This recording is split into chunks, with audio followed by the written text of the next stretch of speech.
Opposition की मुलाकातों में तेजी। बिलावल भुट्टो की जानिब से दिए गए इफ्तार डिनर के बाद ऑपोजिशन की कुर्बतों का सिलसिला शुरू हुआ। फिर मरियम नवाज की दावत पर चेयरमैन पीपल्स पार्टी बिलावल भुट्टो जाती उम्रा पहुंचे और दोनों रहनुमाओं के दरमियान तवील मुशावरत में ऑल पार्टीज कॉन्फ्रेंस और मुश्तरका लाहे अमल पर बातचीत हुई। जबकि एक अहम मुलाकात बिलावल भुट्टो और मौलाना फजलुर रहमान के बीच हुई। ये सारी मुलाकातें वाज़े करती हैं कि ऑपोजिशन एक मुत्तफिका लाहे अमल की जानिब बढ़ रही है, मगर वो कौन से मामलात हैं जिनकी वजह से अभी तक कोई वाज़े हिकमत अमली सामने नहीं आ रही। पाकिस्तान तहरीक इंसाफ की हुकूमत ने अपने पहले बजट को अपने मंशूर का आगाज करार दिया है। हुकूमत बेतहाशा कर्जों, महंगाई और स्टॉक मार्केट की अबतर सूरत हाल के बावजूद इस बजट को अवाम दोस्त बजट होने का दावा कर रही है, जबकि दूसरी जानिब ऑपोजिशन ने भी हस्बे मामूल इस बजट को अवाम दुश्मन बजट करार देकर मुस्तरद कर दिया है।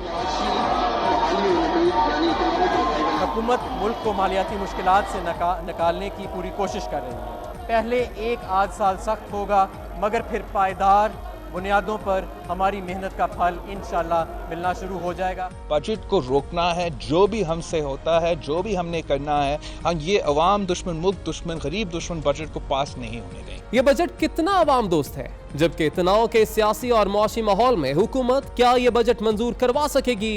इन सब पर और हालात हाजरा पर तबसरा करेंगे नजम सेठी। अस्सलाम वालेकुम, वेलकम टू द शो। मैं हूं उसामा मालिक और हमारे साथ लंदन स्टूडियो से मौजूद हैं नजम सेठी साहब। अस्सलाम वालेकुम। सेठी साहब, पिछले चंद दिनों में यहाँ पाकिस्तान का सियासी माहौल बड़ा गर्मा गर्म हुआ है। मैं आपको बताता चलूँ कि इतवार वाले दिन मरियम नवाज साहिबा और बिलावल भुट्टो साहब की जाती उम्रा में मुलाकात हुई और मुलाकात के बाद सर एक मुश्तरका एलामिया जारी हुआ। वो एलामिया में दो तीन तो बातें प्रोपेगेंडा के पॉइंट्स थे, लेकिन जो असल डिमांड्स उन्होंने की गई वो मैं आपको बताता चलूँ कि उन्होंने सबसे पहले तो ये कहा कि जो जजेस के खिलाफ रेफरेंसेस हैं, 2 जजेस के खिलाफ, उनको फिल फोर वापस लिया जाए। साथ ही साथ उन्होंने ये भी कहा कि जो गिरफ्तार मेंबर हैं पार्लियामान के, उनको रिहा किया जाए या उनके प्रोडक्शन ऑर्डर एटलीस्ट जारी किए जाएँ। उसके बाद सर उन्होंने ये भी कहा कि हम उन पार्टी से भी बात करेंगे जो हुकूमत की इत्तेहादी जमातें हैं, जिन्होंने हुकूमत को वोट दिए हैं। और उसके बाद मेन उन्होंने बताया कि जो पूरी जॉइंट स्ट्रेटजी है इन मामलात को कैसे आके लेके चलना है, उसका फैसला आने वाले महीने में, जो इसी महीने में APC होगी, ऑल पार्टीज कॉन्फ्रेंस, उसमें किया जाएगा।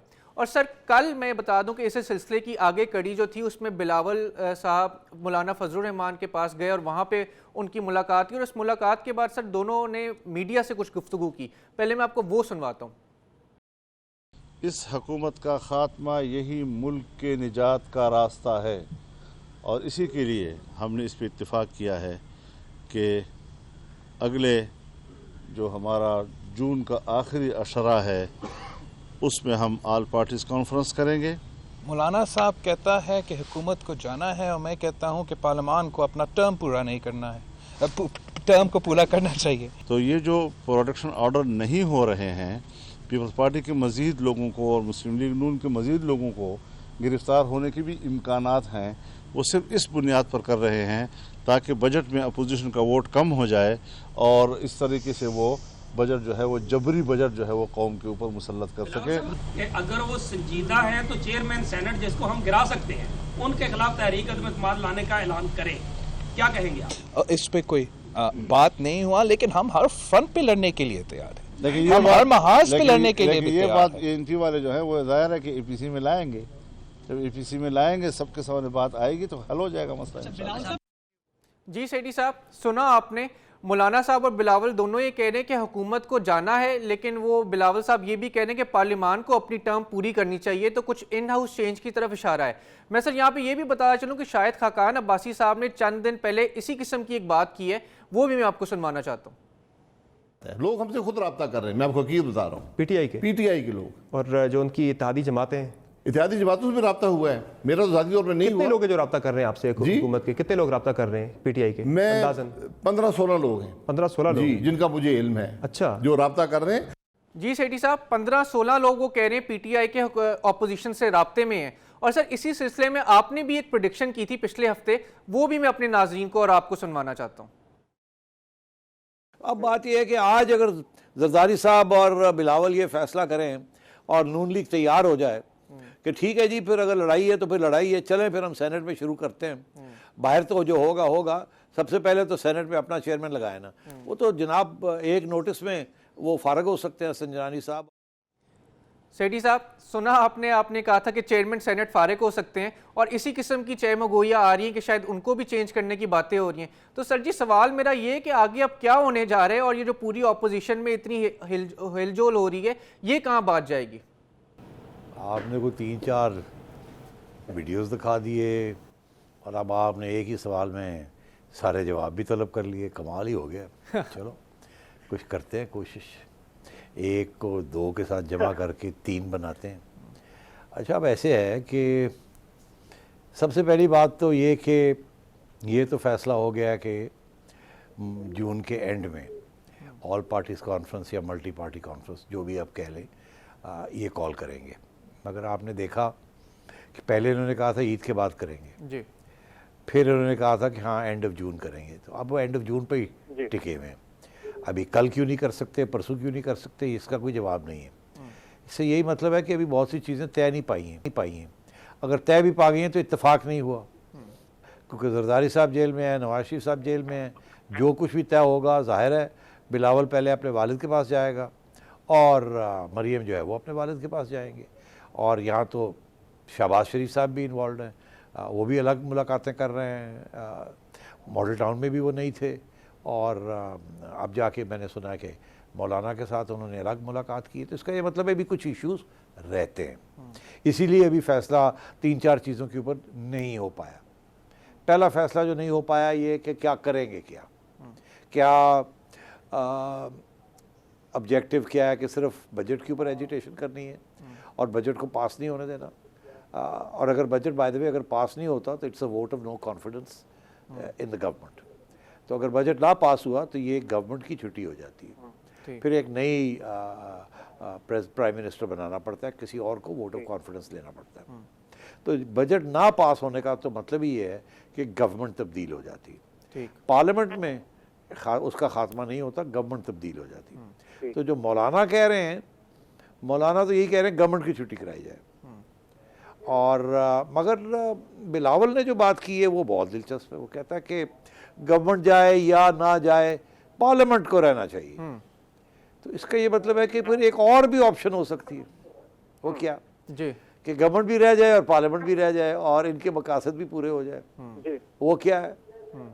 वो ये है कि इमरान खान साहब अस्सलाम वालेकुम वालेकुम सलाम हो जाए, ठीक, और शाह महमूद कुरैशी साहब आ जाएं, पीटीआई की गवर्नमेंट ही रहे, और ये जो इंतकामी कार्रवाई खान साहब कर रहे हैं ये कम टू एन एंड, ताकि स्टेबलाइजेशन हो जाए, लड़ाई झगड़े ख़त्म हो जाए। क्योंकि खान साहब तो बात नहीं मान रहे ना, वो तो कह रहे हैं हर स्टेज पे ये कह रहे हैं कि मैं नहीं छोड़ूंगा इनको, और हर रोज़ किसी न किसी को गिरफ्तारी के ऑर्डर्स हो जाते हैं।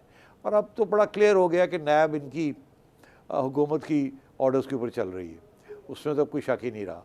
अच्छा, तो अब मतलब अगर इस किस्म की बात है तो फिर ये इसका मतलब है कि ऑप्शंस, 2 ऑप्शंस हो गए ना। एक तो ये कि गवर्नमेंट ही no vote of no confidence हो जाए, गवर्नमेंट बजट ना पास करा सके, और दूसरा ये है कि बजट तो पास करवा लें मगर कंडीशन ये हो कि खान साहब जो है वो स्टेप असाइड कर जाएं और पीटीआई का कोई और बंदा आ जाए जिसके साथ अपोजिशन बातचीत कर सके, या कोई थोड़ा बहुत प्लेटफॉर्म चेंज हो जाए। उसकी वजह यह है कि इमरान खान साहब तो बिल्कुल प्लेटफॉर्म अपना चेंज करने से तैयार नहीं है चेंज करने के लिए। वो अभी और भी बातें वो भी आएंगी आगे, वो भी बिल्कुल तस्लीम करने के लिए तैयार नहीं है। वो तो कहते हैं पै जाओ, और यही हमारा एजेंडा है। और इसकी तरफ मौलाना ने मेरा ख्याल है इशारा भी कर दिया अभी जो आपने क्लिप सुनाया कि वो ये जो सारी कैंपेन चल रही है अकाउंटेबिलिटी की वगैरह, इसके दो मकसद हैं। एक तो ये कि अपोजिशन को कमज़ोर किया जाए ताकि वो कोई मूवमेंट ना लॉन्च कर सके। नंबर 2 कि उनको डिस्क्रेडिट कंटिन्यू किया जाए। और तीसरा ये कि जाहिर है कि जो इनकी कारकर्दगी है जिसमें बहुत सी कमी है और नाइलियाँ हैं, उसको छुपाया जाए ताकि फोकस किसी और चीज़ पे रहे। अखबारों की, न्यूज़पेपर्स की हेडलाइंस जो हैं वो इन्हीं के ऊपर और इनके केसेस के ऊपर, इनके जाली अकाउंट्स के ऊपर, इनके बेलों के ऊपर, इनको रिजेक्शन ऑफ बेल के ऊपर, इनकी गिरफ्तारियों के ऊपर वारा वारा वारा ये चलता रहे। तो मेरा ख्याल है ये अभी क्लियर नहीं है ये सारे इश्यूज़, इसलिए ये बातें चल रही हैं, इसलिए आगे जाके बहुत सी चीज़ों के ऊपर फैसले करने हैं। अब वो और सवाल बनते हैं, वो शायद किसी वक्त आप पूछ भी सकते हैं, मैं अभी उसके जवाब नहीं देता। आपने पूछा नहीं है तो मैं क्यों आगे आगे होके आपको जवाब देने शुरू कर दूं कि भाई कौन से वो ऐसी सवाल हैं जिसकी तरफ गवर्नमेंट बढ़ना नहीं चाहती और ऑपोजिशन पढ़ना चाहती है, और ऑपोजिशन को भी शायद कोई इशारे मिल रहे हैं या तो उनकी तवक्कुआत हैं कि इस किस्म के कोई हालात बनेंगे जिसमें उनकी बात भी सुनी जाएगी। जी साहब, आप मुझे ये बताएं कि लग ये रहा है कि कुछ फैसले हो चुके हैं, जैसे रिपोर्ट से आ रही थी कि जो जाती उम्रा में मुलाकात हुई मरियम और बिलावल साहब की, उसमें इन्होंने फैसला कर लिया कि चेयरमैन सेनेट को शायद हटाया जाए, तो क्या ये ऐसा कर पाएंगे? चेयरमैन सेनेट को हटाया जा सकता है, गालिबन 53 वोट्स की ज़रूरत है सेनेट के अंदर, बिल्कुल, और पीपल्स पार्टी और नून लीग के मिला के कुछ 46 के करीब वोट हैं, तो मतलब 7-8 वोट की और ज़रूरत पड़ेगी।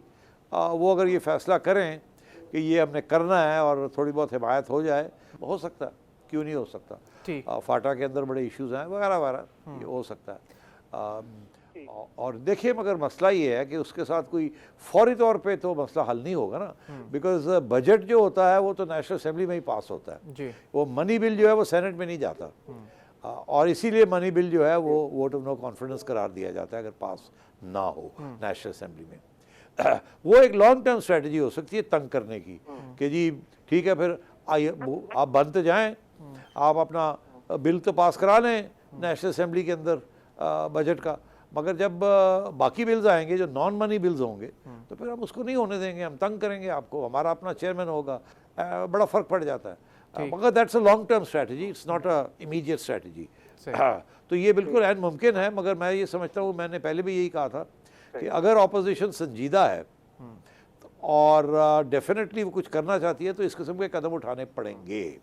अलबत्ता अगर कोई अंडरस्टैंडिंग कहीं ना कहीं रीच हो रही है तो फिर वो और बात है, फिर वो तो वही बात जो मैं कह रहा हूँ, जो दूसरा ऑप्शन है कि जी गवर्नमेंट रहे मगर खान साहब ना रहे, सही जो बात है। ठीक, अच्छा सर, प्रोडक्शन ऑर्डर्स जो पार्लियामान के मेंबरान जो गिरफ्तार हैं, जैसे जरदारी साहब हैं और दूसरे दीगर अरकान हैं, उनके प्रोडक्शन ऑर्डर्स को ना जारी करना, और आजकल आपने देखा होगा नेशनल असेंबली में ऑपोजिशन को बोलने तक का मौका नहीं दिया जा रहा, तो सर इस सारी चीज़ के पीछे आज न्यूज़ ये आई है कि प्राइम मिनिस्टर साहब ने कल होने वाली पार्लिमानी पार्टी की मीटिंग में हदायत की थी स्पीकर साहब को कि ना उनके प्रोडक्शन ऑर्डर जारी किए जाएँ और ना ही इनको बोलने का मौका दिया जाए। लेकिन सर कल रात ही नदीम अफजल चंद साहब जो वज़ीर आज़म के तर्जुमान भी हैं और PTI के एक सीनियर रहनुमा हैं, उन्होंने इससे कोई डिफरेंट बात की है, पहले मैं आपको वो सुनवा दूँ। आराम से ऑपोजिशन बात नहीं कर सकती, ये फैसला हो गया, ये MNAs की राय है मेजॉरिटी की, और जिसकी आज अभी फैसला नहीं हुआ। MNAs इसके ऊपर आप कंप्रोमाइज करने के लिए PTI के MNAs इसके ऊपर, ये पार्लिमानी पार्टी की मीटिंग में, पार्लिमानी पार्टी मेजॉरिटी लोगों की ये राय। जी सेठी साहब, सुना आपने, चंद साहब तो ये कह रहे हैं कि MNAs ने जी ये फैसला किया, लेकिन खबरें यही आ रही हैं कि प्राइम मिनिस्टर साहब ने उन्हें हदायत की, और सर साथ ही साथ जो हुकूमती वुज़रा हैं जैसे फैसल वाडा साहब और अली जैदी साहब, उन्होंने भी सर इस बारे में कुछ बातें की हैं अपोजिशन को ना बोलने और उनके प्रोडक्शन ना जारी करने के बारे में, वो मैं आपको और अपने नाज़रीन को पहले सुनवाऊँ। वजीर आजम को कहें कि वो आए और लीडर ऑफ द ऑपोजिशन या बाकी जो ऑपोजिशन के लोग हैं, बिलावल एंड अदर्स, उनसे हाथ मिला लें, मिला लें।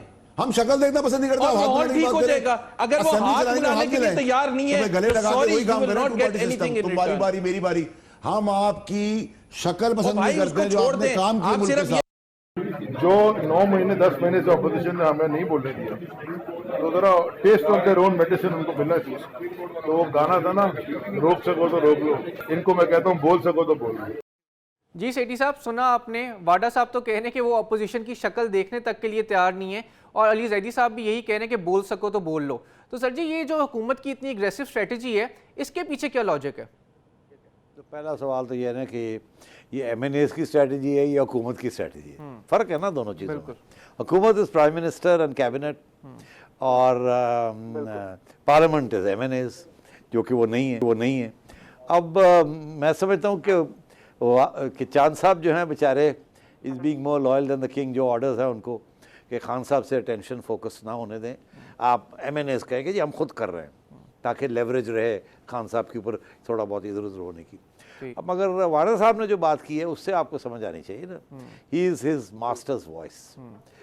तो वो तो इमरान खान साहब की बात कर रहे हैं ना, इमरान खान साहब तो हाथ मिलाने के लिए तैयार नहीं है लीडर ऑफ द ऑपोजिशन, वो तो उनके साथ मशावरत करने के लिए तैयार नहीं है, जहाँ आइन कहता है कि मशावरत करें उनके साथ। और उनका मौक़िफ़ हम जानते हैं, वो कहते हैं सबको जेलों में डालें, आप इनको लाते क्यों हैं यहाँ। वो तो पहले से फैसला कर लिया कि ये क्रिमिनल्स हैं, हालांकि वो अभी प्रूव नहीं हुआ, अभी तो गिरफ्तारियां हो रही हैं, तफ्तीशें हो रही हैं, कोई जजमेंट्स उनके खिलाफ नहीं आई ना, मगर वो खान साहब ने तो पहले ही फैसले कर लिए हैं कि ये करप्ट हैं, ये गिल्टी हैं, इनको निकालना है, इनको उड़ाना है, इनको ये करना है, इनको वो करना है। तो मैं ये समझता हूँ दिस इज़ इमरान खान साहब। ये MNAs वगैरह बेचारे आज कभी MNAs की कोई आवाज़ नहीं हुई, बेचारे भेड़ की तरह बैठे होते हैं, वो पूछते रहते हैं कि जी अब की करना हो, चुप करके बैठे रहते हैं। और 2-3 होते हैं जो कि राब्ते में होते हैं, वो गवर्नमेंट की पोजीशन लेके आते हैं और बता देते हैं, या गवर्नमेंट के जो आगे फ्रंट बेंचेस पे कुछ लोग बैठे होते हैं। तो अब बात यह है कि एक कॉन्फ्रंटेशन का माहौल बन रहा है। ऑपोजिशन ने फैसला कर लिया कि यार असी लम्हे नहीं पै जाना, नहीं तो देख खा जाएंगे हमें। अब अभी तक ये फैसला नहीं किया कि अगर लम्हे नहीं पैना तो खड़े होना है कि नहीं होना, या बैठे ही रहना। ठीक, तो ये भी फैसला कर ले। दूसरी साइड ने तो पहले दिन से फैसले किए हैं कि हमने छोड़ना नहीं इनको, और अब ये है कि इनको बोलने भी नहीं देना, बिकॉज जब ये बोलते हैं तो खान साहब की मतलब ठीक ठाक तौहीन हो जाती है वहाँ। अब खान साहब का भी जो है फ्यूज़ वो छोटा सा होता जा रहा है, टॉलरेंस लेवल्स गिर रही हैं। खादम के बारे में भी चलो, अगर वो और कहानी है एक। तो अब बात यह है, उनको तो क्रिकेट की बातें भी पसंद नहीं आती, उसके ऊपर भी धमकियां दे रहे हैं, और चले वो भी बात कर लेंगे किसी वक्त। अब बात यह है कि तो ये सूरत हाल है। मैं समझता हूँ चांद साहब is just defending, diverting attention. Wada साहब सही बात कह रहे हैं, और उसका मकसद ये है कि इनको ना बोलने दिया जाए ताकि ये स्टॉल ना कर सके। मगर इसका पता प्रॉब्लम क्या है जी? प्रॉब्लम यह है कि फिर एक स्टेज ऐसी आएगी कि स्पीकर कहेगा ठीक है जी, फिर कोई डिबेट ही नहीं होती, मैं तो नहीं प्रोड्यूस करता लोगों को, आपने वॉकआउट करनी है, बॉयकॉट करना है, कर लें। खान साहब, इमरान डजंट केयर कि जी ये बॉयकॉट करते हैं, वो तो कहता करो, वो कहता जाना जाओ बाहर जाओ, हम कर लेंगे आपके बगैर सारा कुछ। तो उसकी तो ये एटीट्यूड है। वो तो कोई वो जो पार्लियामेंट्री ट्रेडिशन होती है ना कि जी बॉयकॉट नहीं करने देना, वॉकआउट नहीं करने देना, मौका देना है मिलने का, बात करने का, वो तो अब मेरा ख्याल है वो जो रूल्स ट्रेडिशंस हैं वो तो सारी फारग हो गई हैं इस किस्म के माहौल में, जहाँ इमरान खान साहब का सिर्फ एक ही मकसद है कि अपोजिशन को वाइप आउट कर दिया जाए, एक फाशिस्ट किस्म की हुकूमत बनाई जाए, और अगले 8-10 साल वो बैठे रहे और मार कुटाई करते रहे। बाकी अल्लाह खैर सलाह देखा जाएगा क्या होता है क्या नहीं होता, एंड सो ऑन। आज समझता हूँ कि वक्त आ गया ऑपोजिशन को बात समझने का, और अगर वो नहीं समझेंगे तो फिर ठीक है, भुगतेंगे। आया सेठी साहब, फिलहाल वक्त हुआ एक ब्रेक का, और ब्रेक से वापस आके हम इसी मसले पे और जो अपोजिशन की सूरत हाल है और मुल्क की जो मजमूई सूरत हाल है उसी पे गुफ्तगू जारी रखेंगे। नाजरीन रहिए हमारे साथ।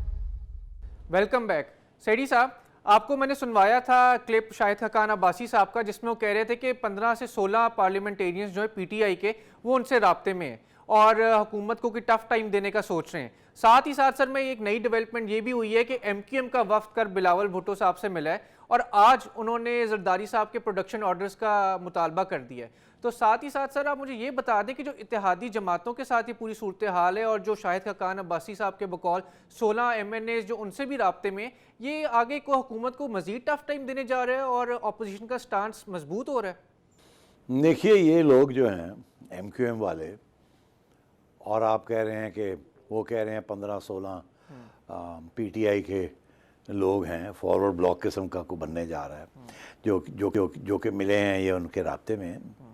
इनमें से एक बंदा भी हिम्मत नहीं कर सकता इंडिपेंडेंटली मिलने की ऑपोजिशन को, ना MQM का ना किसी और का, जब तक कहीं और से इशारा ना हो। बस इससे ज़्यादा मैं आपको कह नहीं सकता। तो अब बात यह है कि इशारा होगा तो मुलाकात होगी, सिर्फ मुलाकात के लिए भी इशारा ज़रूरी है, मगर मुलाकात के साथ कुछ तय नहीं पाता। ये ज़रूरी नहीं है कि जी सारी गल हो गई, वाटर टेस्टिंग होती है और सिग्नलिंग भी होती है। अब अगर MQM जाके मिल रहा है तो ये सिग्नल इमरान खान साहब के लिए भी हो सकता है, और अगर खान अब्बासी साहब कह रहे हैं दो बातें कि मैं गिरफ्तारी से डरता नहीं हूँ, मैं बेल नहीं लूँगा, और दूसरी तरफ ये भी कह रहे हैं कि 15-16 लोग जो हमारे से राब्ते में हैं। तो ये भी सिग्नलिंग है, और ये सिग्नलिंग खाका नबासी साहब नहीं कर रहे, ये सिग्नलिंग कहीं और से हो रही है। अच्छा, अब ये सिग्नलिंग का मकसद जो है वो दो हो सकते हैं। एक तो ये कि खान साहब को भी पता लगना चाहिए कि यार कुछ हमारी बात भी सुन लिया करो, हर बात जो है तुम अपनी करवाना चाहते हो, ऐसे नहीं होगा। कुछ बातें हम समझते हैं कि stabilisation of economy is very important, opposition से हाथ हौली रखो, don't make this a mission statement for the be all and end all. बहुत से मसाइल हैं, लेट्स डू इट स्टेजेस। आपने भी लंबा रास्ता है, don't cut your don't put all your eggs in this basket के ऑपोजिशन को उड़ा देना है, ये इतनी आसान बात नहीं है, बड़े मसाइल हैं हमारे। तो ये डिबेट चल रही है, ये डिबेट ख़त्म नहीं हुई है, मगर ज़ाहिर है ये बाहर नहीं आती ये डिबेट, बिकॉज उसमें फिर बड़े बड़े मसाइल बन जाते हैं तबसरे के लिए। तो मैं ये समझता हूँ कि ये अगर MQM मिली है तो ये सिग्नलिंग है। इसी तरीके के साथ खाका नबासी साहब को अगर कोई लोग मिलने आए हैं या कोई इधर उधर से आया तो उनको भी कहा गया जाओ जाके मिल लो, तो पूछो, देखो वो क्या कहते हैं। और इनको भी पता है कि ये सीरियस नहीं है, ये सीरियस हो सकता है, डिपेंड करता है सर्कमस्टांसिस के ऊपर, मगर इस वक्त ये हमारी तरफ भी सिग्नलिंग है कि यार हथौली रखो, ज़रूरत पड़ी तो आपके साथ लोग मिला देंगे, और दूसरी तरफ भी कि भाई तुम भी हाथ हौली रखो, ज़रूरत पड़ी तो आपके लोग टूट जाएंगे, जैसे ये बने थे वैसे ये टूट भी सकते हैं। अच्छा सर, ये भी पूछना था, ये जो ऑल पार्टीज कॉन्फ्रेंस होने जा रही है जिसका मौलाना साहब बता रहे हैं कि जून के आखिरी अशरे में होगी, तो सर इसमें आगे क्या डेवलपमेंट होगी? क्योंकि हमने देखा कि पहले भी काफ़ी बार ऑपोजिशन ने अपना एक इकट्ठ करने की कोशिश की, लेकिन उसमें वो कामयाब नहीं हो सके, क्योंकि कभी एक पार्टी नहीं मानती थी, कभी दूसरी पार्टी नहीं मानती थी।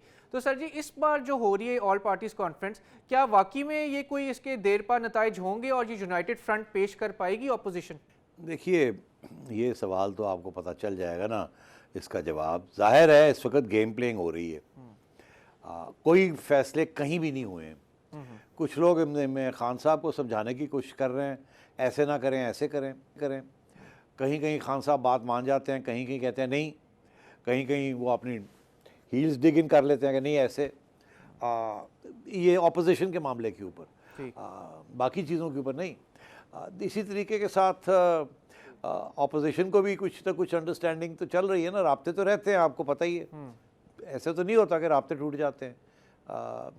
कोई डेमोक्रेटिक गवर्नमेंट या सेमी डेमोक्रेटिक गवर्नमेंट या इवन ये जो फिग लीफ है, फसाड है, इसको भी चलाने के लिए तो ऑपोजिशन चाहिए ना यार। अब खान साहब हो सकते हैं वो कहते हैं मुझे नहीं चाहिए, मगर दिखावा भी तो बड़ा ज़रूरी होता है ना दुनिया को, नहीं तो ये सारा कुछ बंद हो जाएगा जो आप दुनिया के साथ बातचीत करने जा रहे हैं। तो ये सारी चीज़ें इसीलिए हैं कि कोई रास्ता निकाला जाए जिससे इमरान खान साहब की हुकूमत भी 5 साल के लिए रह जाए, ऑपोजिशन को भी ना धकेला जाए इस तरह दीवार की तरफ के वो बिल्कुल ही फिर जिसे कहते हैं ना बर्न देयर बोट्स, और वो पागल हो जाएं और वो फिर सिस्टम को कहीं ना कहीं ब्रेक डाउन होना शुरू हो जाए। बिकॉज डोंट फॉरगेट, इसके अंदर आधा पंजाब जो है, ये आधे से ज़्यादा पंजाब नवाज शरीफ साहब के साथ है, सारा सिंध जो है वो रूरल सिंध जरदारी साहब के साथ है, और फाटा के अंदर प्रॉब्लम्स चल रहे हैं, और KP में भी सारा KP इमरान के साथ नहीं है, जो था भी उनमें से भी बहुत मायूस हो गए हैं लोग। मौलाना साहब, फजल रहमान साहब ऐसे ऐसे कर रहे हैं, वो फ्रस्ट्रेशन उनकी नज़र आ रही है, वो किसी वक्त भी कुछ ना कुछ झलकी दिखा सकते हैं ताकि कुछ चीज़। और ये जिस किस्म की मैशत चल रही है आपको तो पता ही है, वो कहते हैं a small spark can light A prairie fire, मतलब इधर एक तीली लग गई कहीं तो वो तीली के साथ पता लगा जी फॉरेस्ट फायर ही शुरू हो गई, पूरा जंगल तबाह, और ऑपोजिशन छलांग मार देगी उसके अंदर। ना भी वो होगा तो मजबूरी होगी कि जी खान साहब जो है इतनी बड़ी रिस्क लेके सारे मुल्क को दाव पे लगा दें अपनी एक जिद के ऊपर। तो मतलब है मैं समझता हूँ कि वो ये चीज़ें कैलिब्रेट हो रही है, अभी वर्क इन प्रोग्रेस है। ठीक, अभी फिलहाल ब्रेक का वक्त हुआ और ब्रेक से वापस आके मैं जो बजट आया है इस हुकूमत ने पेश किया उस पर आपसे कुछ सवालात करना चाहूँगा, क्योंकि हमें पहले इससे मौका नहीं मिला। नाज़रीन, मिलते हैं एक छोटे से ब्रेक के बाद।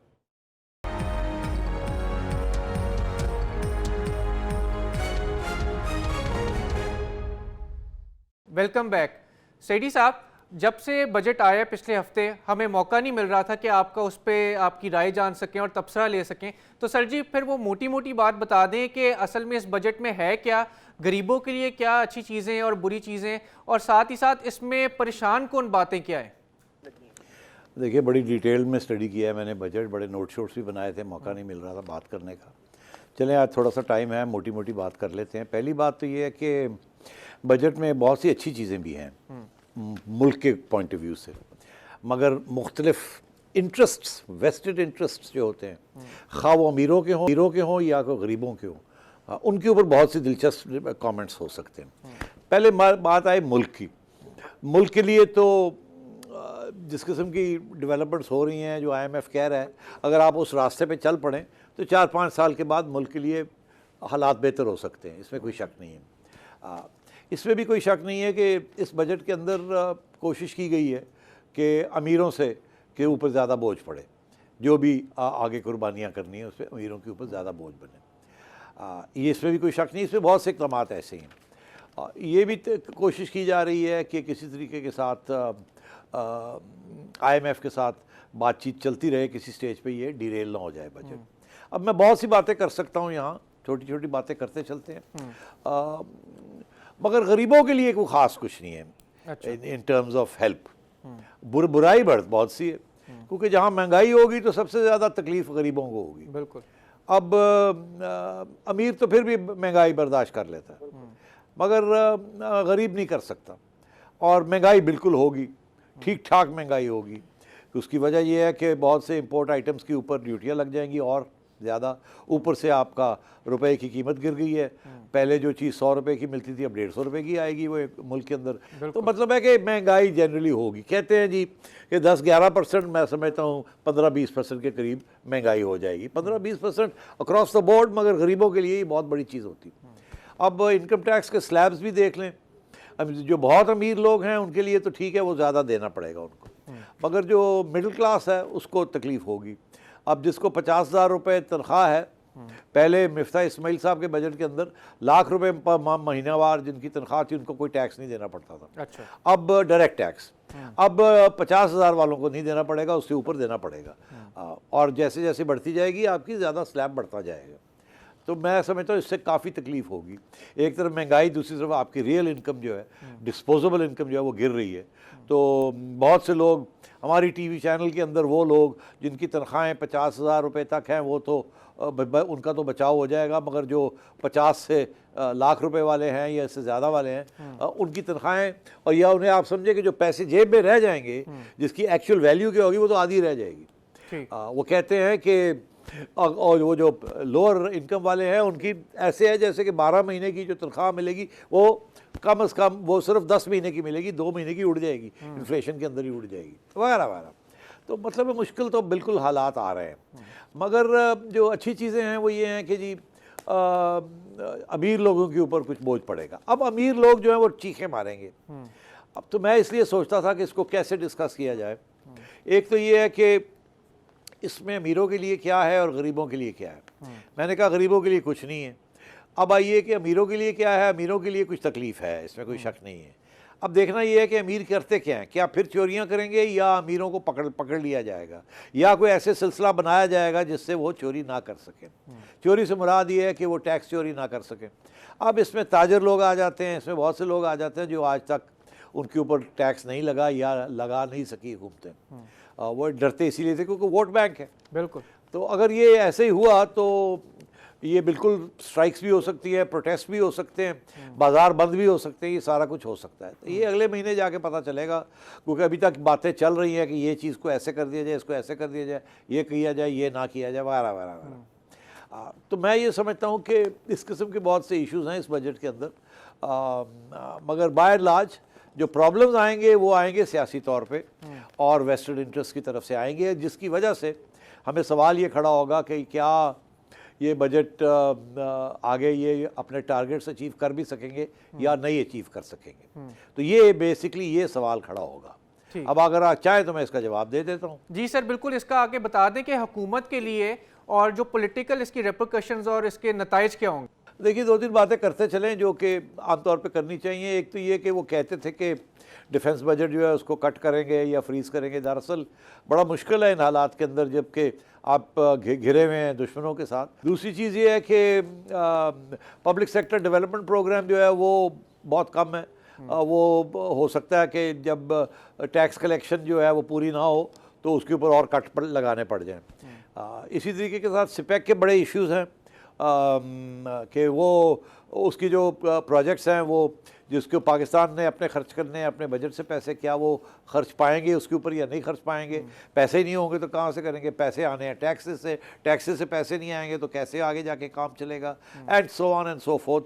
तो लोग ये कहते हैं कि बहुत से मिनी बजट्स आएंगे। अच्छा, मिनी बजट्स का मतलब ये है कि तो ये इसी बजट के अंदर रद्दोबदल करेंगे, कुछ चीज़ बढ़ा देंगे, कुछ कम कर देंगे, कुछ और टाइट करेंगे वगैरह वगैरह। और साथ साथ IMF के साथ भी लड़ाई झगड़ा चलता रहेगा क्योंकि आपने सुन ही लिया कि अमेरिकन सेक्रेटरी ऑफ स्टेट पॉम्पे साहब ने क्या कहा और वैसे भी अभी क्लियर है सबको कि IMF को तो अमेरिका कंट्रोल कर रहा है और अमेरिका के जो फॉरेन पॉलिसी ऑब्जेक्टिव्स हैं इस रीजन के अंदर जिसमें वो समझते हैं कि पाकिस्तान को डू मोर करना है, डू मोर। तो अगर वो डू मोर नहीं होगा तो क्या होगा, जिसके अंदर FATF भी आ जाता है, जिसके अंदर अफ़गानिस्तान का हल भी आ जाता है, जिसके अंदर ईरान के ख़िलाफ़ महाज सऊदी अरेबिया के साथ मिलके महाज भी आ जाता है, जिसके अंदर चाइना को टाइट करना भी थोड़ा बहुत आ जाता है वगैरह वगैरह। इस किस्म के बहुत से इश्यूज़ हैं और ये IMF विल भी इस्तेमाल करे, अमेरिका इसको इस्तेमाल करेगा।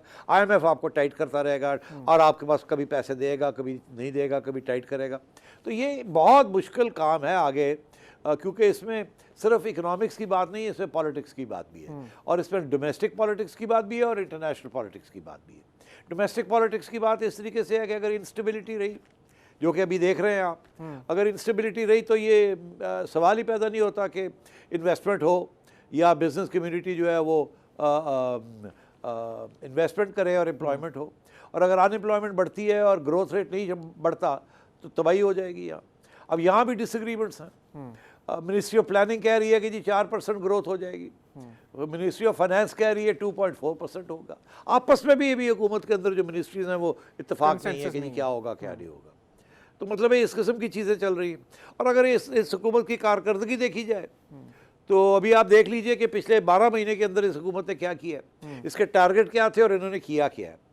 मैं आपको थोड़ा सा वो भी बता दूं ना कि ये इनके ट्रैक रिकॉर्ड क्या है, तो इससे पता चलता है आगे ये क्या कर पाएंगे या नहीं क्या कर पाएंगे।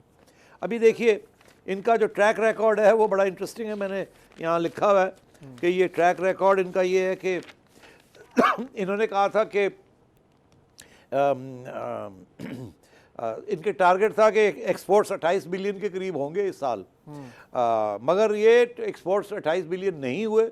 इसके बावजूद के 25% डिवैल्यूएशन होगी, हालांकि डिवैल्यूएशन टारगेट में नहीं थी। डिवैल्यूएशन के इसके बावजूद तो ये टारगेट क्या, ये 28 के क्या, ये 35 होने चाहिए थे, 35 अरब होने चाहिए, नहीं हुए। तो एक टारगेट तो ये मिस हो गया। दूसरा ये कि ये कहते थे कि लार्ज स्केल मैन्युफैक्चरिंग जो है वो कोई 7% के करीब टारगेट रखा था, वो एक्चुअली 3% हुई है इस साल। तो आप सोच लीजिए वहाँ कितना बड़ा ड्रॉप हुआ है। इसी के साथ इन्होंने एग्रीकल्चरल आउटपुट का टारगेट रखा था 3.8% और हुआ कितना, 0.8%। अच्छा, तो ये तो किसी टारगेट को अचीव नहीं कर सके। तो अब आगे इतने बड़े टारगेट्स, मतलब ये है कि 40% टैक्स रेवेन्यूज ये कहते हैं एक साल में बढ़ाएंगे। इस मुल्क में 10% 15% अगर बढ़ जाए हर साल तो बड़ी गनीमत समझी जाती थी। तो अब ये कहते हैं एक साल में 40% करेंगे। अब बात यह है यार उसामा कि ये होना नहीं है इनसे, बहुत मुश्किल काम है। और ऊपर से पॉलिटिकल इंस्टेबिलिटी चल रही है, ऊपर से इंटरनेशनल प्रेशर है कि ये करें ये करें ये करें, जो कि इतना आसान नहीं है हमारे लिए करना कि एक तरफ इतने सिवियर चैलेंजेस हैं और दूसरी तरफ हुकूमत और अपोजिशन में इत्तेफाक नहीं है और डिस्टेबलाइजेशन हो रही है। और जबकि सबको एक सफ़े पे होना चाहिए मुल्क और कौम के लिए, मगर कैसे मुल्क और कौम के लिए इकट्ठे होंगे जब एक दूसरे को मारने को फिर रहा है। वो इमरान खान तो कहता है मैं अपोजिशन को वाइप आउट कर दूंगा। वो वाडा साहब का आपने नाम देख ही लिया, अब तो आपकी शक्ल नहीं देखना चाहते। बात तो बात की बात है, हम तो आपको कचल करना चाहते हैं। इस किस्म की जुबान इस्तेमाल हो रही है। तो ये बजट मुश्किल लग रहा है मुझे बड़ा। मैं आपको ये भी बता दूं कि इसमें मिनिस्ट्रीज़ के अंदर बड़ी डिफरेंसेस हो रही है। अभी आज ही मैं पढ़ रहा था कि हफीज़ शेख बड़े नाराज़ हो गए प्लानिंग डिपार्टमेंट वालों के साथ, क्योंकि वो उनको कहा था कि स्टील मिल को प्राइवेटाइज करें और कोई पावर यूटिलिटीज़ जो है उनको कम से कम 2-3 को तो करें, और वो कह रहे हैं कि नहीं नहीं नहीं स्टील मिल में ये प्रॉब्लम है वो प्रॉब्लम है। याद रहे असद उमर साहब कहते थे हमें कोई ज़रूरत नहीं है लॉस मेकिंग एंटरप्राइजेस को प्राइवेटाइज करने की। वो अभी नजरिया भी हुकूमत के अंदर है, लोगों के अंदर है, मिनिस्टर्स के अंदर, मिनिस्ट्रीज के अंदर। और एक तरफ हफीज शेख साहब कह रहे हैं प्राइवेटाइज करो, मुझे पैसे की ज़रूरत है, दूसरी तरफ वो अभी प्राइवेटाइज करने के लिए तैयार नहीं है लोग, और वहाँ डिलेज हो रही हैं। तो मैं समझता हूँ इस किस्म के प्रॉब्लम चल रहे हैं। ये भी मैं आपको बता दूं, मेरी सोर्सेज ये बता रही हैं कि चाइना वाले बड़े परेशान हैं। ठीक, वो 2 पॉइंट से बड़े परेशान हैं। मिनिस्टर्स को मिलकर बताते हैं, एक तो वो कहते हैं कि सिपेक प्रोजेक्ट्स जो है इसको ये चलने चाहिए, इनको ना रोका जाए, इनके लिए पैसे जो आपने एयरमार्क किए हुए हैं वो इस्तेमाल होने चाहिए। अगर वो तो उसी वक्त होंगे ना, अगर पैसे होंगे तो पैसे कहाँ से आएंगे? अगर कलेक्शन ही ठीक नहीं होगी तो कहाँ से पैसे आएंगे? बिल्कुल। तो इसलिए एक चाइना के भी बड़े प्रॉब्लम्स हैं यहाँ, सिक्योरिटी के बड़े इश्यूज हैं। कल को इंडिया के साथ कुछ फिर कोई लड़ाई झगड़ा हो जाता है, कोई कश्मीर में कुछ हो जाता है, फिर वही डिटेरेंस शुरू हो जाएगी, कोई जहाज आएंगे जाएंगे, ये होगा वो होगा, तो फिर क्या होगा? कहाँ जाएगा ये सारा कुछ? इमरान खान साहब नहीं हैंडल कर पा रहे हैं, उनके बस की बात नहीं है। जिस किस्म की नफरत के साथ वो मुल्क को चलाने के लिए आए हैं, डिवाइड कर रहे हैं। यहाँ तो होता ना, एक पार्टी होती, पंजाब में 2 पार्टियां होती, एक पार्टी इधर एक पार्टी उधर। यहाँ तो आप देख लीजिए सारी प्रिफरी जो है वो पीटीआई के खिलाफ है। मतलब बलूचिस्तान में भी इनकी हुकूमत नहीं है, वो तो जरदारी साहब ने कुछ किया, जादू वादू किया, ऐसी चीज़ हो गई है। वहाँ भी नून लीग की हुकूमत थी, और सिंध के अंदर भी आप देख रहे हैं क्या क्या हालात है। तो इसलिए मैं ये समझता हूँ कि ये जो महाज आराई हो रही है पाकिस्तान के अंदर, जिसमें अपोजिशन को धकेला जा रहा है, मारा जा रहा है, पीटा जा रहा है, इसके साथ मुल्क का बहुत बड़ा नुकसान हो रहा है। मुझे कोई हमदर्दी नहीं है अपोजिशन के साथ, ना मुझे कोई नफरत है हुकूमत के साथ। मैं समझता हूँ मुल्क को चलना चाहिए, बिल्कुल। मैं समझता हूँ कारोबार होना चाहिए, मैं समझता हूँ मुलाजमतें मिलनी चाहिए, मैं समझता हूँ महंगाई नहीं होनी चाहिए। ठीक है, अब बहुत हो गया ना यार जी, ये जेलों में आप डाल सकते हैं, अब आपने अदालतों के ऊपर हमले करने शुरू कर दिए। इस तरीके से काम होगा? नहीं होगा ना। आपका ख्याल है कि ये बचाव हो जाएगा इससे? नहीं होगा। आजकल के टेक्नोलॉजी के ज़माने में मीडिया की आवाज़ नहीं होती, पहुंच जाती है हर जगह पे। आप टीवी बंद कर देंगे तो कहीं और से आवाज़ आ जाएगी। छोड़ दीजिए इन चीज़ों को। अब आप सोचिए कोई नेशनल गवर्नमेंट बनाने की बात कीजिए जो इस मुल्क को चलाए। ये बहुत सीरियस क्राइसिस है। ठीक। और ये बजट, मैं समझता हूँ कि इस बजट को एक नेशनल हुकूमत ही इस बजट को फुलफिल कर सकती है। ये बजट ज़रूरी है, ये बजट ये लोग नहीं पूरा कर सकते। इस बजट के साथ बड़ी टेंशन्स और हो जाएंगी। आपको चाहिए मरहम पट्टी, रिफॉर्म तरीके से, एक पीरियड ऑफ टाइम के ऊपर ये पता लगे जी अगले 5 साल का 5 ईयर प्लान हमने बना दिया है। पहले साल ये होगा, दूसरे साल ये होगा, तीसरे साल ये होगा, सब मिलके इस मुल्क को बचाएंगे हम। ठीक। सेठी साहब, हमने आपका बजट पे भी तबसरा सुना और जो मुल्क की सियासी सूरत हाल है उस पर भी आपकी राय जानी। तो सर आपने मशवरे भी दिए काफ़ी ज़्यादा, तो उम्मीद करते हैं कि हम एक पेज पे आ जाएं एज अ कौम, और हमारे जो हुकूमती हल्के हैं वो भी सब, और हम इस मसले का हल निकाल सके ताकि मुल्क इस बहरान की कैफियत से बाहर आ सके। लेकिन प्रोग्राम का वक्त इस वक्त ख़त्म हुआ जाता है। नाज़रीन, आपसे मुलाकात होगी कल फिर इसी टाइम। हमें अपना फीडबैक देना मत भूलिएगा। खुदा हाफ़िज़।